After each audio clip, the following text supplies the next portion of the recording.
السلام عليكم ورحمة الله وبركاته نحمده ونصلي على رسوله الكريم أما بعد فأعوذ بالله من الشيطان الرجيم بسم الله الرحمن الرحيم أولئك هم الوارثون الذين يرثون الفردوس هم فيها خالدون সম্মানিত দর্শক ভাই ও বোনেরা, যে যেখান থেকে দেখছেন সকলকে আন্তরিক শুভেচ্ছা ও মোবারকবাদ।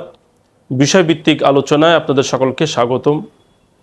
আজকের আলোচ্য বিষয় হলো যেই আমলে জান্নাতুল ফিরদাউসের ওয়ারিশ হওয়া যায়। কোরআনে এমন কিছু আমলের কথা বর্ণনা করা হয়েছে, কোনো মুমিন মুসলমান যদি সেই আমলগুলি করতে পারে তাহলে আল্লাহ রাব্বুল আলামিন তাকে জান্নাতুল ফিরদাউসের ওয়ারিশ বানিয়ে দেবেন, অর্থাৎ আল্লাহ রাব্বুল আলামিন তাকে জান্নাতুল ফিরদাউসে থাকার সুযোগ করে দেবেন। সুবহানাল্লাহি বিহামদিহি। জান্নাতুল ফিরদাউস এটি হলো জান্নাতের মধ্যে সেরা জান্নাত, ভিআইপি জান্নাত, এবং আল্লাহ রাব্বুল আলামিন জান্নাত সমূহের মধ্যে সবচেয়ে উন্নত মানের যে জান্নাত বানিয়েছেন সেটাকে আমরা বলতে পারি সবচেয়ে লাক্সারি, সেটা হলো জান্নাতুল ফিরদাউস। এই জন্য নবীজি বলেছেন, তোমরা যখন আল্লাহ তাআলার কাছে জান্নাত চাও তখন তোমরা জান্নাতুল ফিরদাউস তোমরা আল্লাহ তাআলার কাছে চাইবে, কারণ জান্নাতুল ফিরদাউস এটা সকলের ভাগ্যে জুটবে না।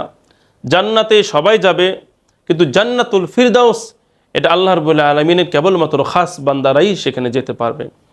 এই জন্য আল্লাহ রাব্বুল আলামিন সূরাতুল মুমিনুন 18 নম্বর পারার প্রথম পৃষ্ঠা আল্লাহ রাব্বুল আলামিন জান্নাতুল ফিরদাউসে কারা কারা যেতে পারবে, কোন আমলের মাধ্যমে জান্নাতে যাওয়া যাবে, সেই আমলগুলি কথায় আল্লাহ রাব্বুল আলামিন কোরআনে কারিমে বলেছেন।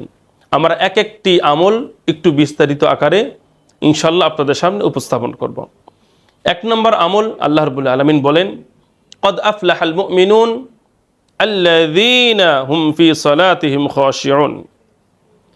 জান্নাতুল ফিরদাউসের মালিক যারা হবে তাদের মধ্যে প্রথম শ্রেণীর লোক তারা যারা আমলের নামাজের মধ্যে বিনয়ী, নম্রতা, মনোযোগ অথবা ভয় ভীতির সাথে নামাজ আদায় করবে। যে ব্যক্তি নামাজের মধ্যে খুশুর সাথে নামাজ আদায় করবে সেই ব্যক্তি জান্নাতুল ফিরদাউসের মালিক হবে। খুশু কাকে বলে? ইবনে কাসির তিনি বলেছেন, খুশু হলো আসসুকুন হুয়া সুকুন ওয়াত তাওয়াদু ওয়াত তামানিনাতু ফিস সালাত। নামাজের মধ্যে স্থির হওয়া, নামাজের মধ্যে বিনয় হওয়া, প্রশান্তির সাথে নামাজ আদায় করা। ইমাম কুরতুবী রহমতুল্লাহ আলাইহি বলেছেন, খুশু হলো মাহাল্লুহু আল কলব, খুশু হলো অন্তরের, এই অন্তর হলো খুশুর স্থান। ওয়া সামারাতুহু জাওয়ারিহুহু, আর এর বহির্প্রকাশ হলো অঙ্গ প্রত্যঙ্গ। খুশু শুরু হবে এই অন্তর থেকে, এটার বহির্প্রকাশ ঘটবে অঙ্গ প্রত্যঙ্গের মাধ্যমে। এক কথায় হলো আল্লাহ রাব্বুল আলামিন বড়ত্ব সামনে রেখে আল্লাহ রাব্বুল আলামিন দেখছেন, আমাকে দেখছেন, আমি ইবাদত করছি আল্লাহ তাআলার সামনে, এই মনোভাব নিয়ে আল্লাহ তাআলার সামনে বিনয়ের সাথে, ভয় ভীতির সাথে, আশা বাসনা সাথে আল্লাহ তাআলার সামনে দণ্ডায়মান হয়ে নামাজ আদায় করা, এটাকে বলা হয় আল খুশু ফিস সালাত। আল খুশু ফিস সালাত এটা নামাজের খুবই গুরুত্বপূর্ণ একটি বিষয়। নামাজ কবুল হওয়ার উল্লেখযোগ্য একটি বিষয় হলো আল খুশু ফিস সালাত, নামাজের মধ্যে খুশু বা বিনয় অবলম্বন করা। বন্ধুরা আমার, খুশু এটা দুই প্রকার, আল খুশু জাহিরি, আল খুশু বাতিনি। খুশু জাহিরি হলো বাহ্যিক অঙ্গ প্রত্যঙ্গের স্থিরতা, অর্থাৎ আমি যখন নামাজ আদায় করব আমার চোখের খুশু হলো আমার দৃষ্টি থাকবে সিজদার দিকে, আমার হাতের খুশু হলো আমার হাত একটি আরেকটি হাতের উপর স্থির হয়ে দাঁড়িয়ে থাকবে, বিছানো থাকবে।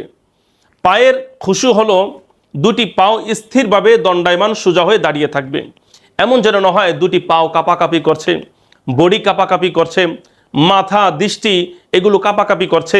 অনেক ভাইকে দেখা যায় নামাজ পড়ে, দেখা যায় একবার এদিকে তাকায়, একবার ওদিকে তাকায়, একটু পিছনের দিকে তাকায়, সামনে কে আছে ওদিকে তাকায়, ঘড়িতে কয়টা বাজে সেটা তাকায়, বিভিন্ন দিকে নিজের দৃষ্টি ঘোরাতে থাকে। সুতরাং এইগুলো প্রমাণ করে যে তার অন্তরের মধ্যে খুশু নেই। এক সাহাবী বা এক ব্যক্তি নামাজ আদায় করছিলেন, এদিক ওদিকে তাকাচ্ছিলেন। রাসূল পাক সাল্লাল্লাহু আলাইহি সাল্লাম তাকে বললেন, যাও তুমি নামাজ আদায় করে আসো। এরকমভাবে তিনি নামাজ আদায় করে আসলেন। আবার নবীজি বললেন, যাও তুমি নামাজ আদায় করে আসুন। এরপর সে নবী পাক সাল্লাল্লাহু আলাইহি ওয়াসাল্লাম তাকে দেখাই দিলেন, সে নামাজ আদায় করলো। নবী পাক সাল্লাল্লাহু আলাইহি ওয়াসাল্লাম বললেন, লাউ খাশাআ কলবুহু খাশাআত জাওয়ারিহুহু। নবীজি বলেন, তার অন্তরে যদি খুশু থাকতো, তাহলে তার অঙ্গ প্রত্যঙ্গের মধ্যে খুশু থাকতো। কারণ ওই সাহাবী নামাজের মধ্যে এই দাড়ি নিয়ে তিনি খেলা করছিলেন। অনেকে নামাজ পড়ে দাড়ি নিয়ে এরকম এরকম করে, একটু চশমা ঠিক করে, অনেকে টুপি ঠিক করে, অনেকে পাঞ্জাবি ঠিক করে, এইগুলো নামাজের মধ্যে করে। এগুলো নামাজের মধ্যে খুশু নয়, এগুলো হলো খুশু বহির্ভূত নামাজ। বন্ধুরা আমার, আপনারা জানেন কোরআন শরীফের মধ্যে আছে 21 নম্বর পারার 1ম নম্বর পৃষ্ঠায়, ইন্নাস সালাতা তানহা আনিল ফাহশাই ওয়াল মুনকার ওয়ালা যিকরুল্লাহি আকবার। নিশ্চয় নামাজ মানুষকে অশ্লীল অপকর্ম খারাপ কাজ থেকে মানুষদেরকে বাধা রাখতে পারে। এটা কোন নামাজ? সেটা ওই নামাজ as-সালাতু আল খুশু ফি সালাত, যেই নামাজের মধ্যে খুশু থাকে। এই জন্য খুশু নামাজের মধ্যে কিভাবে আনবেন? নামাজের মধ্যে একাগ্রতা, বিনয়ী, নম্রতা, স্থিরতা, শান্ত বা প্রশান্তি কিভাবে আনবেন? এর জন্য প্রথম কাজ হলো, 1 নম্বর হলো সুন্দর মতন উজু করা, ভালো করে উজু করা, এমনভাবে উজু করা যেন ফরজও সঠিকভাবে আদায় হয়, সুন্নাত মুস্তাহাবও যেন আদায় হয়। সুন্দর মতন উজু করলে এরও অনেক ফজিলত রয়েছে, পরে এক ভিডিওতে বলবো। 2 নম্বর হলো উজু করার সঙ্গে সঙ্গে নামাজ যখন আদায় করব, ইমাম সাহেব যে তিলাওয়াত করছেন সেটার প্রতি মনোযোগ দিয়ে শুনবো। অথবা নিজে যদি সুন্নাত নফল আদায় করি বা নামাজ পড়ি একা একা, তখন নিজে কি পড়ছি সেটার অর্থ, সে তাসবিহ বুঝে বুঝে সুন্দর মতন সেগুলো কি করা, উচ্চারণ করে পড়া, মনোযোগ দিয়ে পড়া। 3 নম্বর হলো ফিকরাতুল আখিরা, আখিরাতের চিন্তা করে নামাজ পড়া। এমনভাবে নামাজ পড়া, নিজেকে চিন্তা করা যে এই নামাজ আমার জীবনের শেষ নামাজ, এই নামাজ আমার জীবনের শেষ নামাজ। এইভাবে প্রত্যেকটি নামাজকে জীবনের সর্বশেষ নামাজ মনে করে নামাজ পড়া। এই 3টি কাজের সাথে সাথে 4 নম্বর, মসজিদের মধ্যে ফরজ নামাজ আদায় করার পূর্বে সুন্নাত অথবা নফল পড়ে নেওয়া, অথবা নামাজের পরে আবার সুন্নাত বা নফল পড়ে নেওয়া। নামাজের পূর্বে যদি সুন্নাত নফল পড়ে নেই, তাহলে কি হবে?